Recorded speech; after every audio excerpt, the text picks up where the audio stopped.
할렐루야. 하나님의 말씀은 고린도전서 15장 말씀 보도록 하겠습니다.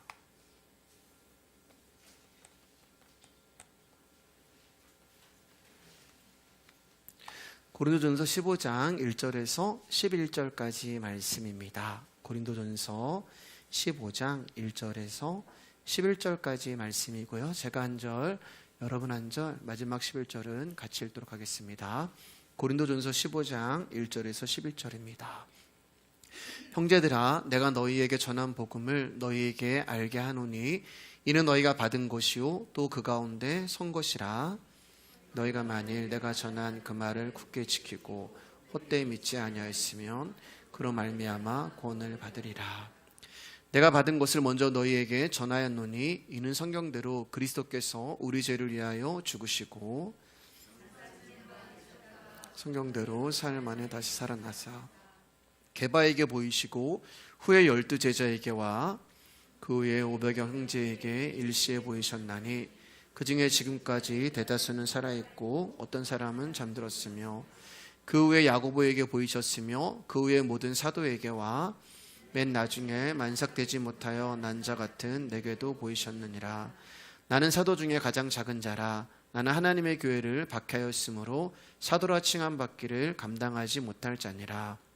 그러나 내가 나된 것은 하나님의 은혜로 된 것이니 내게 주신 그의 은혜가 헛되지 아니하여 내가 모든 사도보다 더 많이 수고하였으나 내가 한 것이 아니요 오직 나와 함께 하신 하나님의 은혜로라. 같이 읽겠습니다. 그러므로 나나 그들이나 이같이 전파하며 너희도 이같이 믿었느니라. 아멘. 말씀의 제목은 은혜 아니면 이라는 제목으로 말씀 나누기를 원합니다. 옆 사람과 인사하겠습니다. 귀하십니다. 귀하십니다.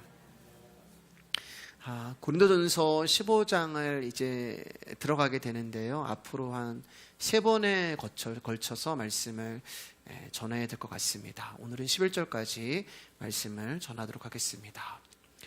오늘 15장 1절은 내가 너희에게 전한 복음을 너희에게 알게 하노니 이런 말로 시작을 합니다. 내가 너희에게 전한 복음이라는 말은 고린도 교회가 복음을 처음 듣는 것이 아니라 이미 복음을 알고 있다라는 의미가 되는 거예요. 너희들은 내가 전한 복음을 받았고 그리고 그 복음 가운데 섰다라는 의미가 되는 것입니다. 그런 고린도 교회에 왜 바울은 다시 너희가 복음을 알아야 한다라고 이야기를 하는 것일까요? 그 이유는 복음은 한 번 듣고 알아서 그 다음 단계로 가는 것이 아니라 듣고 또 듣고 계속 들어야 하기 때문에 그래요. 즉 복음이 교회의 시작이고 교회의 전부이고 교회의 마침이기 때문에 그렇습니다. 우리가 수요일마다 고린도전서를 나누고 있지만 고린도 교회는 수많은 문제로 충만한 교회였어요. 교회 안에 파당으로 인한 문제가 있었고 교회 안에 음행의 문제가 있었고 우상의 문제가 있었고 또 은사의 문제 등 여러 가지로 문제투성이인 교회가 고린도 교회였습니다. 그럼에도 불구하고 그런 문제투성이인 교회를 이끌어가고 있는 것이 십자가로 이끌어가고 있는 것이 바로 복음이 되는 거예요. 그러니까 저와 여러분 역시 이 복음을 계속해서 듣지 않으면 우리의 본성은 하나님을 떠나서 예수님의 십자가와 상관없는 삶을 살아가게 된다는 것입니다. 그래서 우리가 찬송가 불렀던 것처럼 평생에 듣던 말씀 또 들려주시오라고 고백을 하는 거예요. 그래서 성령님이 저와 여러분이 다른 곳으로 가지 못하도록 평생에 듣던 그 말씀을 우리에게 또 들려주시는 거예요. 이처럼 복음은 귀로 한번 듣고 끝나는 것이 아니라 계속 듣고 또 들어서 결국에는 그 복음을 살아내는 것까지가 복음의 능력이 되는 것입니다. 그러니까 마찬가지로 성도에게도 복음이 시작이고 복음이 전부고 복음이 마침이 되는 거예요. 우리가 있기도 전에 말씀이 존재하셨습니다. 우리가 있기도 전에 하나님의 약속이 있었습니다. 그리고 그 약속으로 말미암아 저와 여러분들이 구원을 얻었어요. 복음이 우리를 창조하셨고 복음이 우리를 찾아오셨고 복음이 우리를 살게 하시고 복음이 일하실 뿐 아니라 복음이 저와 여러분들을 믿음에서 믿음에 이르게 하시는 거예요. 그래서 이 복음을 아는 자들은 복음이 있는 자리, 복음이 들려지고 나누어지는 이 예배의 자리를 사모하게 되는 거예요. 그게 복음을 받고 복음의 가운데 서게 되는 성도의 삶이 되는 겁니다. 우리 2절 말씀 읽겠습니다. 시작. 너희가 만일 내가 전한 그 말을 굳게 지키고 헛되이 믿지 아니하였으면 그로 말미암아 구원을 받으리라. 바울은 복음을 굳게 지키고 헛되이 믿지 않아야 구원을 얻는다라고 고린도 교회 가운데 다시 말하고 있어요. 여러분, 바울이 이렇게 말하는 이유는 고린도 교회가 복음을 굳게 지키지 못하고 헛되이 믿고 있었기 때문에 그래요. 고린도 교회는 바울이 전한 복음이 아닌 여러 가지 은사인 방언과 통역과 예언을 더 중요하게 생각했고 그것을 더 크게 보았습니다. 예수 믿으면 어차피 구원은 따놓은 거니까 복음보다 뭔가 신기하고 복음보다 뭔가 짜릿하고 복음보다 뭔가 놀라운 것을 경험하기 원했던 거예요. 오늘날로 말하면 믿음으로 우리가 구원을 얻었으니까 이제는 행함으로 복을 얻자, 이런 것과 마찬가지예요. 복음으로 말미암아 구원을 받았으니 이제는 믿는 자로서 다른 사람들보다 세상에서 더 뛰어나고 특별한 것이 있어야 한다고 생각을 하는 것입니다. 그런 것이 나타나야 하나님께 복을 받는 것이라고 생각을 하는 거예요. 여러분, 예수 믿는 사람의 특징이 뭐라고 생각을 하시나요? 예수 믿는 사람과 예수 믿지 않는 사람의 다른 것이 하나 있어요. 세상 사람들은 눈에 보이는 이 땅의 삶의 목표를 향하여 달려갑니다. 즉, 이 세상을 사랑하는 거예요. 그러나 예수를 믿는 사람은 눈에 보이는 세상이나 세상에 속한 것을 사랑하는 것이 아니라 눈에 보이지 아니하는 예수 그리스도를 사랑하는 것입니다. 이게 다른 거예요. 그래서 예수님을 사랑하는 모습이 이 땅 가운데 어떻게 드러나냐면은 외국인과 나그네의 삶으로 드러나는 거예요. 나그네와 외국인의 삶이라는 것은 이 땅이 내 집이 아니라 내가 가야 할 본향이 있다는 말입니다. 즉, 이 땅을 살아가면서 눈에 보이는 세상이 멸망할 것을 알고 이미 완성된 세계, 그 아들의 피로 만든 새하늘과 새 땅을 사모하고 사랑하면서 기대하면서 소망하면서 이 땅을 살아가는 것이 나그네요 외국인의 삶이 되는 거예요. 3절 4절입니다. 시작. 내가 받은 것을 먼저 너희에게 전하였노니 이는 성경대로 그리스도께서 우리 죄를 위하여 죽으시고 장사 지낸 바 되셨다가 성경대로 사흘 만에 다시 살아나사. 이 3절과 4절에서 중요한 단어는 성경대로입니다. 성경대로 죽으셨고 성경대로 사흘 만에 다시 살아나신 것입니다. 예수님의 제자들을 포함한 유대인들은 구약 성경을 달달 외웠던 자들이에요. 성경을 너무 잘 알고 있었던 자들입니다. 그런데 성경이 말하는 예수님이 누구이신가를 알지 못해요. 여러분, 아이러니하잖아요. 성경을 달달달달 외우고 있는데 성경이 말하는 예수 그리스도, 성경이 말하는 하나님의 아들이 누구인지를 몰라요. 성경을 달달달달 외우고 있으면서도 성경이 말하는 예수 그리스도의 죽으심과 부활하심을 몰랐습니다. 그래서 하나님의 아들이 이 땅에 오셨는데 영접하는 자가 한 사람도 없었고 십자가에 죽으실 때 다 흩어진 거예요. 그러니까 하나님이 계시의 영과 계시의 정신을 우리에게 주시지 않으면 우리가 아무리 성경을 몇십 독하고 몇백 독하고 신학을 하고 공부를 한다 하여도 성경이 말하는 예수, 성경의 약속인 예수를 알 수 없는 거예요. 하나님이 인간의 몸을 입으시고 이 땅에 오셨는데 사람이 알지 못했습니다. 하나님이 직접 그 입을 여셔서 사람들에게 당신을 계시하셨음에도 불구하고 사람들이 알아듣지 못하는 거예요. 빛이 이 땅에 왔는데 어두움이 그 빛을 깨닫지 못하는 것입니다. 하나님이 이 땅에 오셔서 당신을 사람들에게 보이셨음에도 불구하고 한 사람도 하나님을 알아보지 못했다는 말은 하나님의 시각에서 전부 죽은 자가 되는 거예요. 어둠에 있는 자가 되는 거예요. 이게 하나님이 세상을 바라보는 시각입니다. 죽은 세상, 죽은 사람들.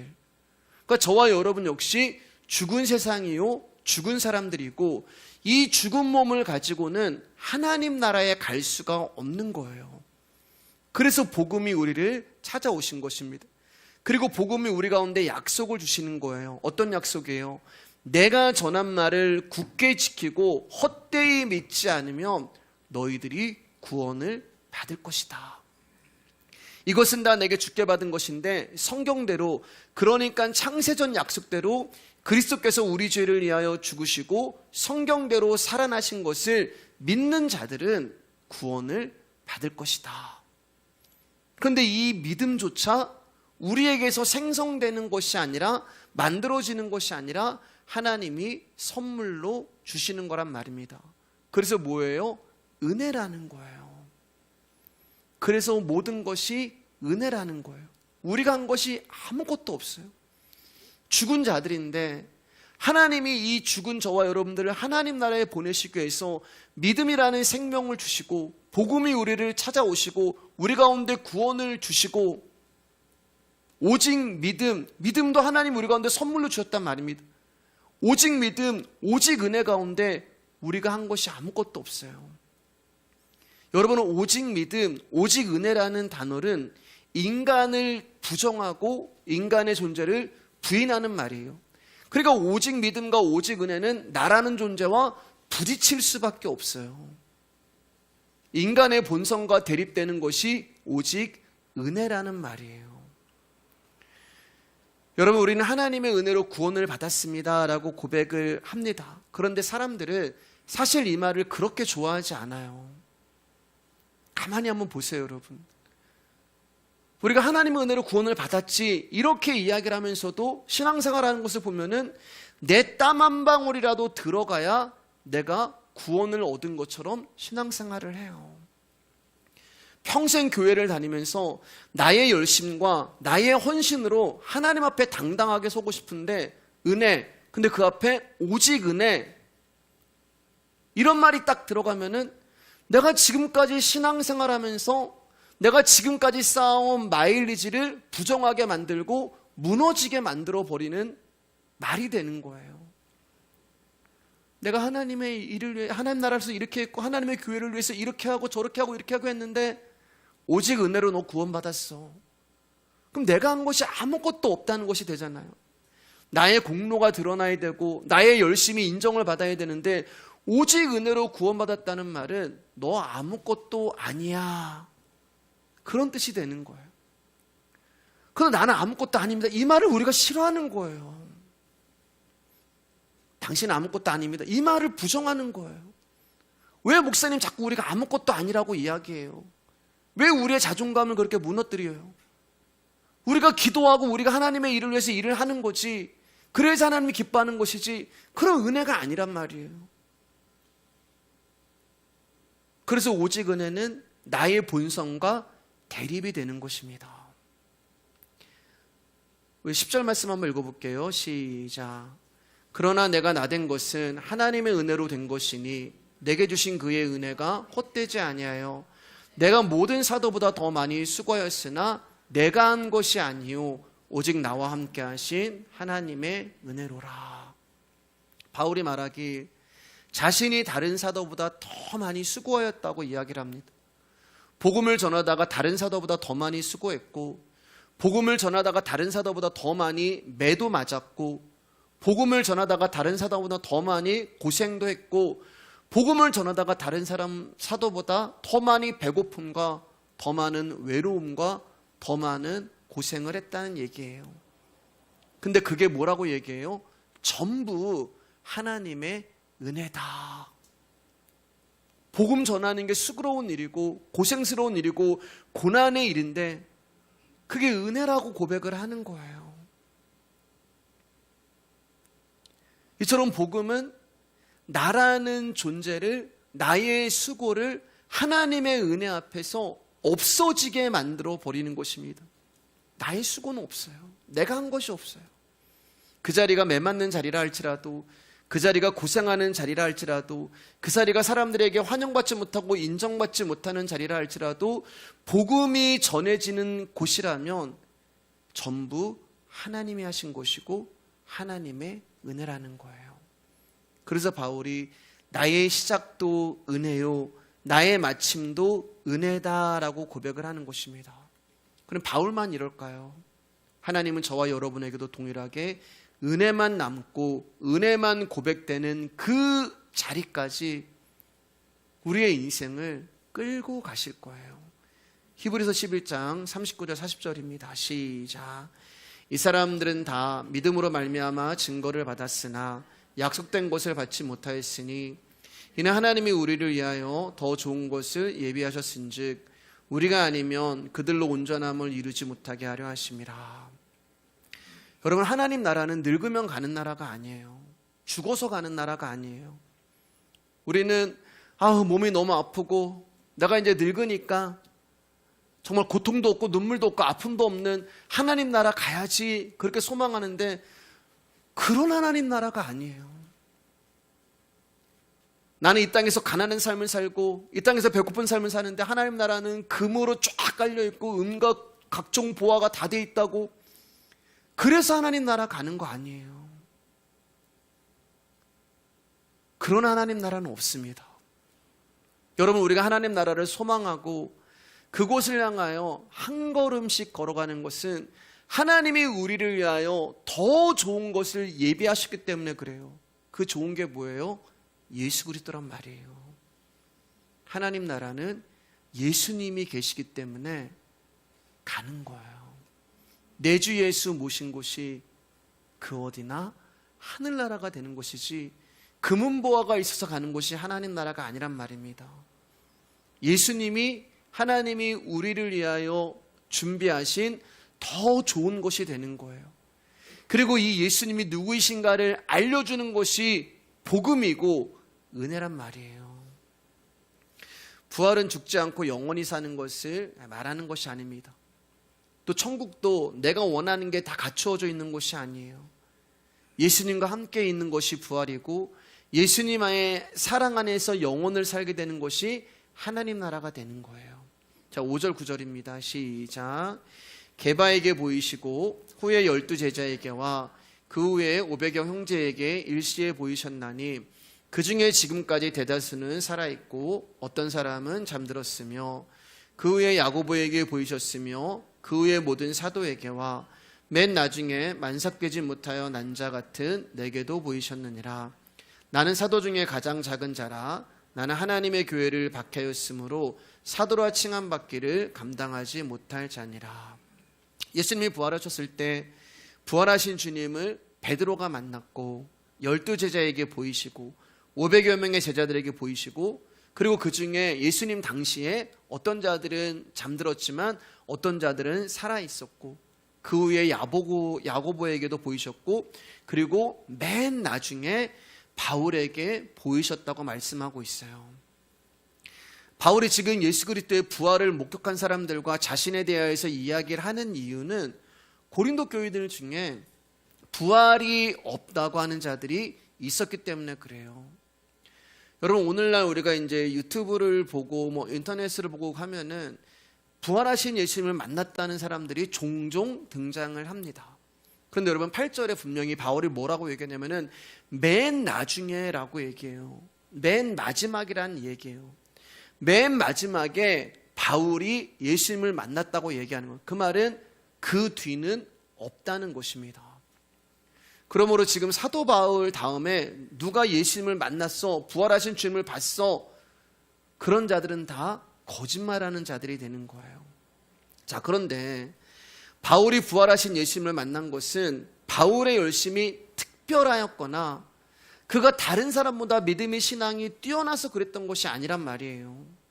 여러분, 바울이 자신을 향하여서 뭐라고 이야기하면은 만삭되지 못하여 태어난 자, 이렇게 이야기해요. 만삭되지 못하여 태어난 자. 나는 사도 중에 가장 작은 자, 이렇게 얘기해요. 만삭되지 못하여 난 자라는 말은 칠삭동이, 팔삭동이라는 얘기가 됩니다. 그러니까 뭐가 부족한 자예요. 완전하지 못하고 부족한 자, 조산된 자, 유산된 자, 보통 사람보다 평균 이하인 사람, 그래서 자신은 사도 중에 지극히 작은 자, 하나님의 교회를 핍박하여 사도라 칭함을 받을 만한 자격이 없는 사람이라고 이야기를 하는 거예요. 나는 하나님의 교회를 핍박했고 예수 믿는 사람들을 옥에 가두었고 나는 그것을 내 열심으로 삼았고 나의 전부로 알았는데, 그런 자기를 부활하신 예수님이 찾아와 주셨고 그러한 나를 복음 전하는 도구로 삼아 주셨다는 거예요. 그게 뭐라고요? 은혜라는 거예요. 어떻게 나 같은 자에게 복음을 알게 하시고 예수님을 핍박하는 나에게 말씀을 들려주시고 거기서 멈추지 않고 이 말씀을 증거하는 자리로 나를 세워주셨단 말이야. 그것이 은혜라는 거예요.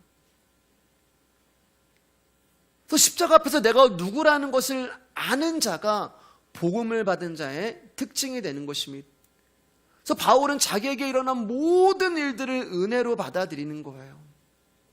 그러면 다른 사도들은 바울보다 더 나은 자인가? 아니에요, 여러분. 그들은 예수님의 십자가를 지실 때 전부 다 도망갔습니다. 수제자 베드로는 3번이나 예수님을 저주하고 맹세하며 예수님을 부인했어요. 그런데 그들 역시 은혜가 찾아가셔서 은혜가 일을 했다는 것입니다. 그러므로 사도들이 사도됨이란 것은 부끄러운 고백이 되는 거예요. 이러한 자들을 사도로 삼아주셨어. 이러한 자들을 복음 전하는 일에 쓰고 계셔. 부끄러운 일이에요. 자랑할 게 없는 거예요. 여러분, 하물며 사도들도 자기들을 자랑할 것이 없다고 고백을 하는데, 여러분, 우리가 이 복음을 듣고서 나를 드러내고 나를 자랑한다는 것은 있을 수가 없는 거예요. 내가 목사야, 내가 장로야, 내가 권사야, 있을 수가 없는 거예요. 왜냐하면 이 땅에 어떤 인간도 복음의 은혜가 아니고서는 구원받을 자가 한 명도 없기 때문에 그렇습니다. 저와 여러분들은 아담에게서 지독히도 자기 중심적인 선악의 몸, 율법의 몸을 물려받은 자들이에요. 그 몸으로는 천국 갈 수가 없어요. 그래서 하나님이 에덴 동산에 선악과를 만드십니다. 하나님의 뜻은 아담이 선악과를 따먹지 않고 천년만년 에덴 동산에서 사는 것이 아니었어요. 하나님이 선악과라는 율법을 아담에게 주신 이유는 그 열매를 먹지 말라는 것에 있지 않았어요. 하나님은 아담이 선악과를 먹을 것을 알고 계셨습니다. 사람은 먹으면 죽는다는 것을 알면서도 그 열매를 먹을 수밖에 없는 존재라는 것을 하나님은 알고 계셨어요. 그래서 우리의 출발은 항상 죽음에서 시작하는 거예요. 어둠에서 시작하는 거예요. 죄에서 시작하는 거예요. 선악과 먹지 말라고 하는 그 한 가지 율법도 지키지 못하는 존재가 우리란 말입니다. 그러니까 하나님이 우리 가운데 율법을 주신 이유는 우리가 그 율법을 지키지 못하고 말씀을 지키지 못하고 무너질 때, 아, 내가 이런 존재였지. 다른 사람들은 다 주님을 부인해도 나는 주님을 떠나지 않겠습니다라고 하는 나라는 존재가 십자가 앞에서 무너질 때, 나는 믿음이 없는 자였구나, 나는 주님을 사랑하지 못하는 존재였구나라는 것이 드러나게 하시는 것이 하나님 우리 가운데 선악과라고 하는 율법을 주신 거예요. 그 죄란 말입니다. 그리고 죄 앞에서, 그 십자가 앞에서 내가 말씀을 지킬 수 있다고 했던 다짐, 하나님 나에게 이렇게만 해주시면 내가 앞으로 이렇게 살겠습니다라고 하는 결단, 결심, 그런 것들이 무너지게 되고 결국 나는 사망과 죽음과 어둠 가운데 있는 존재구나라는 것을 깨닫게 하시는 것이 선악과라고 하는 율법이 하시는 일이에요. 그런데 또 다른 율법이신 예수 그리스도 은혜가 그 죽어있는 우리 가운데 찾아오신단 말입니다. 저와 여러분들이 육신을 입고 이 땅을 살아가게 하시는 이유가 바로 이것 때문이에요. 여러분, 우리는 끊임없이 죄를 짓고 끊임없이 그분의 은혜를 경험하고 끊임없이 무너지고 또 그분의 은혜로 일어서게 되고, 우리가 죽음이라는 몸을 입고 왜 하나님과 영원히 살 수 없는지를 이 인생 동안 철저하게 배우게 하시는 것이 저와 여러분들을 70이고 80이라고 하는 인생 가운데 던져놓으신 이유예요. 그래서 바울이 뭐라고 얘기해요? 나는 날마다 죽노라. 우린 매일 죽는 거예요. 매일 죽고, 내 육신은 죽고 또 죽고 죽고 또 죽고, 죽으면 하나님이 살려가지고 어떻게 송호영 씨님한테 말씀드렸잖아요. 망하고 무너지면 거기서 끝나야 되는데, 심판받아야 되는데 우리를 또 하나님과 옆으로 옮겨 놓으시고, 여기서 또 무너지고 죽으면 또 우리를 옮겨 놓으시고, 죽었는데 눈 뜨면 살아있고, 죽었는데 눈 뜨면 살아있고, 죽었는데 눈 뜨면 살아있고, 그러면서 점점 우리는 예수 그리스도께로 예수님에게로, 그렇게 하나님이 우리를 믿음으로 묶어서, 은혜로 묶어서 당신의 목적지인 하나님 나라로 우리를 끌고 가시는 거예요. 그 히브리서 11장에 있는 믿음의 선진들의 발자취가 되는 거예요. 그렇게 하시지 않으면 우리는 우리의 힘으로 내가 무언가를 했다고, 은혜가 아닌 나의 열심으로 무언가를 이루었다고, 나의 가능성으로 이루었다고 그렇게 주장할 자들이기 때문에 그렇습니다. 여러분, 창조는 없음에서 일어나는 거예요. 여러분, 베드로가 늘 드리는 말씀이지만, 숟가락 들 힘 하나만 있어, 숟가락 들 힘만 있어도 안 끌려가죠. 어떻게 끌려가요? 하나님 끌고 가시는 거. 안 끌려가. 내 마음대로 살고 싶죠. 내 힘대로 살고 싶죠. 그래서 그를 완전 박살 내시는 거예요. 3번 부인하는 걸로 박살 내시고, 물고기 잡으라고 하는데 물고기도 안 잡혀. 상업에서도 박살 내시고, 먹고 사는 곳에서도 박살 내시고, 사역에서도 박살 내시고, 신앙에서도 박살 내시고, 네가 나를 사랑하니 한마디도 못하는 거예요. 전에는 내가 주님 사랑하잖아요. 그럼요, 다른 사람 답으로 나는 주님 모르지 않습니다. 그렇게 고백을 하는데 완전히 박살나고 죽어지고 가루가 되어버리니까, 그렇게 자신만만했던 베드로가 사라져버리고, 내가 주님 사랑하는 거 아시잖아요. 그 안에 있는 믿음이, 베드로가 아닌 그 안에 있는 믿음이 주님을 사랑한다고 고백하게 만들어버린, 그러니까 베드로는 없어진 거예요. 그렇게 주님이 우리를 믿음으로, 은혜로 묶어서 우리의 인생을 끌고 가시는 거예요. 조그마한 가능성이라도 있으면 그것은 개선이고 발전이고, 그럼 또 내가 했습니다가 나오는 거예요. 그래서 혼돈과 공허와 흑암이라는 완전한 어둠과 없음으로 예수 그리스도라고 하는 빛이 우리를 찾아오십니다. 없음과 어둠이 우리의 실체인데, 우리는 어떤 착각을 하냐면 살아있다고 착각을 해요. 내가 여기 존재해. 나는 살아있어. 나는 가능성이 있어. 그래서 복음이라고 하는 좌우의 날성검이 칼을 듣고 우리를 찾아오셔서 우리의 있음의 흉내를 내고 있는 우리의 정체를 난도질하고 우리를 해체시키고 우리를 박살내시는 거예요. 너 아직 살아있네? 너 아직 안 죽었네? 우리가 하나님의 말씀을 찾아가는 것이 아니라 말씀이 우리를 시도 때도 없이 찾아오십니다. 이 말씀 안에서 우리 옛사람이 날마다 무너지고 해체되어 가는 가운데 새 사람이 살아서 올라오는 거예요. 보라, 이전 것은 지나갔으니 새로운 것이 되었도다. 말씀에 열심히, 우리가 말씀 안에, 진리 안에, 복음의 가운데 거하는 자가 되게 하는 것입니다. 그리고 이 일이 우리 인생 가운데 여러분들이 인지하시든 그렇지 않으시든, 여러분들이 깨달으시든 그렇지 않으시든 상관없이 하나님은 매일매일 날마다 우리 인생 가운데 이 일을 하고 계시는 거예요.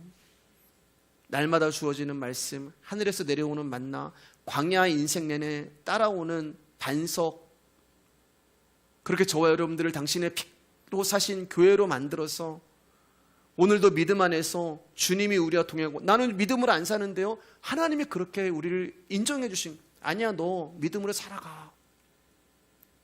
너 내가 핏값으로 샀어. 내가 내가 좀 만나러 살아가고 있어.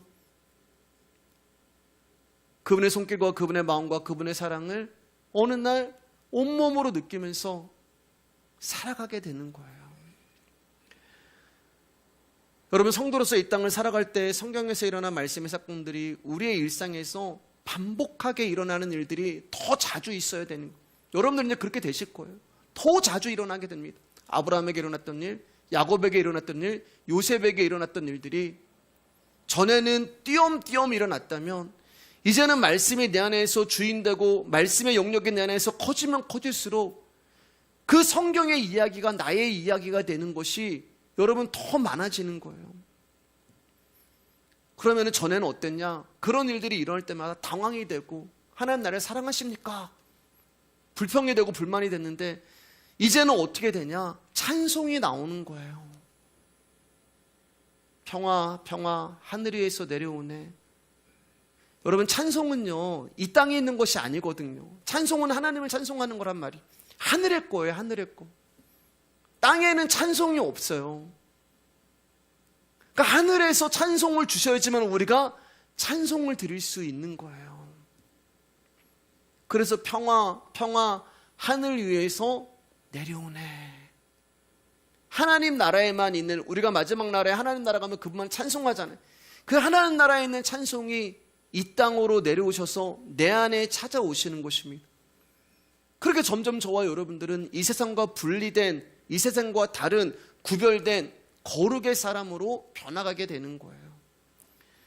그래서 성도는 시간이 갈수록 외로워하시는 것입니다. 왜냐하면 세상은 찬송도 없이 살아가거든요. 세상은 유행가로 얼마든지 살아갈 수 있거든요. 말씀 없어도 세상은 전혀 찔림도 없고 불편함도 없어요. 그런데 성도는 그렇게 못 살아요. 성도는 땅의 것이 아닌 하늘의 것으로 살아가는 자들이기에 이 세상과 시간이 갈수록 점점 어울리지 못하게 되는 거예요. 그걸 별세라고 얘기하는 거예요. 별세신앙. 그래서 성도는 세상에서 찬밥이 되고 왕따가 되고 없는 사람이고 아무도 기억해 주지 않는 사람이고 그렇게 외로움을 살아가게 되는 거예요. 그래서 외로운 우리 가운데 하나님이 주신 게 뭐냐면은 기도라는 것입니다. 기도. 우리의 말을 들어주시는 분이 계세요. 세상은 안 들어주는데, 나는 세상에서 외롭고 세상에서 왕따고 세상에서 없는 존재인데 나의 말을 들어주시는 분이 계신단 말이에요. 하나님께 말하고 하나님께 하소연하고 하나님께 찬송할 수 있단 말입니다. 하나님, 저 여기 있습니다. 하나님, 나의 하루를 오늘 아시죠? 하나님, 제 마음이 이렇습니다. 하나님, 저에게 이런 일이 있었어요. 그거는 세상이 할 수 없는 거예요. 그것은 하나님이 당신의 자녀들에게만 주신 은혜고 특권이란 말입니다. 우리에게 주신 성도라는 이름 때문에 우리가 이 약한 세대에 묻혀서 함께 떠내려가지 않게 하시려고 날마다 구원의 손길을 느끼게 하시며 세상과 나는 간 곳 없고 구속한 주만 보이는 그 하나님 나라의 백성의 삶을 살아가게 하시는 거예요. 그래서 하나님의 사랑은 폭력적인 사랑이라고 말씀드린 것입니다. 일방적인 사랑이에요. 나와 의논하지 않으세요. 나와 상담하지 않으세요. 내 기분, 내 감정, 그런 거 하나님 따지지 않으세요. 그냥 내 멱살 잡고 너 그냥 나 따라와. 간섭하시고 집착하십니다. 그게 요나란 말이에요. 그래서 요나가 도망쳤다고 말씀드렸잖아요. 그래서 요나가 도망친 거예요. 근데 갈 데가 없단 말입니다. 우리는 갈 데가 없어서 세상에 있어요. 도망가면 찾아오시고 도망가면 찾아오시고. 그런데 아직도 내가 이 하나님의 간섭하심과 집착하심과 하나님의 일방적인 사랑을 느끼지 못한다면 여러분, 우리는 아직까지도 여기가 좋사오니 라고 하면서 이 땅을 살아가는 자들의 증거가 된단 말입니다. 땅이 좋은 거예요. 세상이 좋은 거예요. 그런 자들을 성경이 이렇게 말해요. 우리 19절 말씀입니다. 같이 크게 한번 읽어볼게요. 시작. 만일 그리스도 안에서 우리가 바라는 것이 다만 이 세상의 삶뿐이면 모든 사람 가운데 우리가 더욱 불쌍한 자다. 성경이 말하는 가장 불쌍한 자가 누구예요? 이 세상이 전부인 줄 알고 살아가는 자들. 하나님은 이 세상에 아들을 보내어 십자가에 못 박으시고 약속대로 사흘 만에 부활하심으로 부활의 첫 열매가 되게 하셨습니다. 그 부활의 첫 열매가 되셨기 때문에 믿음 안에서, 성령 안에서 우리도 동일한 부활의 소망을 살게 하셨어요. 우리가 이제 15장을 볼 거지만 15장은 계속 부활에 관해서 이야기를 하고 있거든요. 그래서 그 부활이 없으면 믿음도 없것이요 우리가 전하는 복음도 없것입니다. 그렇기 때문에 복음의 핵심이 무엇이냐? 바로 부활이 되는 거예요. 그래서 바울이 이제 고린도전서를 결론 지으면서 이 부활에 관하여서 굉장히 많은 시간을 할애하면서 이야기를 하는 것입니다. 여러분, 사람이 가장 행복을 느낄 때가 언제일까요? 내가 원하는 것이 착착착 이루어질 때 아닙니까? 그게 인간관계든 재물이든 명예든 이름이든 내가 원하는 대로 되어지면 우리는 행복해요. 그런데 성도는 그런 삶을 살 수가 없어요. 성도는 그럴 곳으로 가려고 할 때마다 하나님이 가시로 담을 치시고, 하나님이 담으로 우리를 못 가게 막으시고, 하나님이 우리를 세상에서 소망을 끊어지게 만드는 거예요. 왜냐하면 그곳으로 가면 하나님을 떠난 삶이 되기 때문에, 심판의 길이요 멸망의 길이요 소돔과 고모라의 길이기 때문에. 제가 아까 나그네와 외국인의 삶 말씀드렸잖아요. 나그네와 외국인의 삶은 이상이 소돔과 고모라의 삶이구나라는 것을 볼 수 있는 자예요. 근데 우리가 거기가 살 수 없잖아요. 하나님이 그걸 못 보신다니까요. 누가복음 보면 이제 그 15장을 보면 세 가지 회개의 모습이 나옵니다. 잃은 양에 대한 거, 잃은 드라크마에 나온 거, 그리고 집을 나간 둘째 아들에 대해서 나와요. 여러분, 잃어버린 양은 눈이 나빠서 제 갈 길로 가요. 목자에게 못 가요. 우리란 말이에요. 우리는 눈이 나빠가지고 내 가고 싶은 대로만 가요. 그래서 목자에게 돌아올, 하나님께 돌아올 방법이 없습니다. 그래서 어떻게 해요? 목자가 안 낳은 99머리를 내버려 두고 그 한 마리를 찾으러 나갑니다. 그리고 그 한 마리인 저 여러분들을 품에 안고 돌아오는 것을 성경이 뭐라고 얘기하냐면 회개라고 이야기를 해요. 그게 회개라고 얘기해요.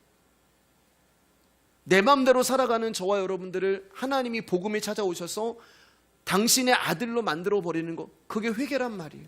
회개도 구원도 그분이 우리를 찾아내셔서 당신의 품에 안아주시는 것이지, 내가 결정하고 내가 선택한 것이 아니에요. 잃은 드라크마가 주인님 나 여기 있어요, 그런 거 못해요. 그 주인이 바닥을 쓸면서 그 잃은 드라크마를 찾아내는 거예요. 근데 그것을 회개라고 이야기를 하는 것입니다. 둘째 아들은 왜 집을 나갔어요? 아버지가 돈 줘서 나간 거예요. 그러니까 아버지가 일부러 돈을 준 거예요. 너 인생 한번 네 마음대로 살아봐. 네 인생이 네 뜻대로 되는지 그래 너 한번 살아봐. 근데 돈이 떨어져서 비로소 궁핍하게 되니까 둘째 아들은 자기가 주업 열매를 먹고 있는 돼지라는 것을 알게 되고, 아, 내가 있을 곳은 돼지우리가 아니고 아버지 집이구나. 그 둘째 아들이 생각한 게 아니라니까요. 스스로 돌이켜 하나님의 영이 둘째 아들을 찾아간 거예요. 그게 회개란 말이에요. 여러분, 이 세상에는 두 종류의 사람밖에 없습니다. 이 땅이 전부인 줄 알고 살아가는 자와 영원 전부터 주님이 아시는 자, 이 두 사람밖에 없어요. 땅의 사람과 하늘 사람밖에 없어요. 처음부터 주님을 위해서 있는 사람과 주님과 아무런 상관이 없는 사람, 이렇게밖에 없어요. 그런데 하나님 입장에서는 사람이라는 존재는 하나밖에 없어요. 당신이 선택한 사람. 이 사람을 하나님이 당신의 백성으로 만드시기 위하여 은혜를 주시고 믿음을 주시고 그렇게 우리를 당신의 백성으로 끌고 가시는 것입니다. 10절 11절 읽으면서 오늘 말씀 이제 정리하겠습니다. 시작. 그러나 내가 나된 것은 하나님의 은혜로 된 것이니 내게 주신 그의 은혜가 헛되지 아니하여 내가 모든 사도보다 더 많이 수고하였으나 내가 한 것이 아니요 오직 나와 함께 하신 하나님의 은혜로라. 그러므로 나나 그들이나 이같이 전파하며 너희도 이같이 믿었느니라. 바울은 나의 나된 것은 하나님의 은혜라고 이야기를 합니다. 하나님의 은혜가 헛되지 아니하여 내가 복음을 받게 되었다, 그렇게 얘기해요. 복음이 너무 좋아서 어떤 사도보다 더 많이 수고하였지만 내가 한 것이 아니라 하나님의 은혜라고 고백을 합니다. 여기서도 바울은 나는 아니요 하나님의 은혜다, 자기를 부인하고 은혜만 찬송합니다. 아, 바울 참 겸손하다. 여러분, 이렇게 보시면 안 돼요. 그러면은 바울의 겸손에 묻혀서 은혜가 가려지는 거예요. 은혜가 바울을 겸손하게 만든 것이지 바울이 겸손하기 때문에 이렇게 고백을 하는 게 아니란 말이에요. 죽도록 충성하고서도 나는 아무것도 아니요, 이 고백을 하는 자들이 은혜를 가지고 있는 자란 말입니다. 여러분, 바울이 얼마나 이 은혜가 좋으면 3번이나 이야기를 해요. 고생하고 수고하는데 11절에 나나 바울을 이야기하는 것이고, 그들이나 라는 것은 다른 사도를 말하는 거예요. 나나 그들이나 어떻게 예수 그리스도를 믿게 되었다고요? 은혜로 믿게 되었다는 거예요. 그러면 저와 여러분들은 어떻게 예수님 믿게 되었습니까? 은혜로 믿은 거예요. 그러면 그 은혜의 내용, 그 믿음의 내용이 뭐예요? 성경대로 예수 그리스도께서 십자가에 죽으시고 성경대로 사흘 만에 부활하셨습니다. 이것이 은혜의 내용이고 믿음의 내용이 되는 것입니다. 우리가 마지막에 이 육신을 벗고 이스라엘 본향으로 돌아갈 때 마지막 찬송 역시 이 은혜여야 하는 거예요. 지금까지 내가 살아온 것이, 모든 것이 은혜였구나. 여러분, 이거 하나만 아시고 걸어가시면 됩니다. 저와 여러분들은 내가 행한 어떤 행동에서 만족을 느끼고 보람을 찾는 것이 아니라 십자가의 원수요, 하나님의 원수였던 나를 영원한 생명에 들어가게 하신 하나님의 은혜에서 감사를 느끼는 존재가 성도가 되는 것입니다. 우리의 시작도 은혜고 삶의 모든 과정도 은혜고 마침도 은혜임을 아는 사람들이 하나님의 부르심을 받은 성도가 되는 것입니다.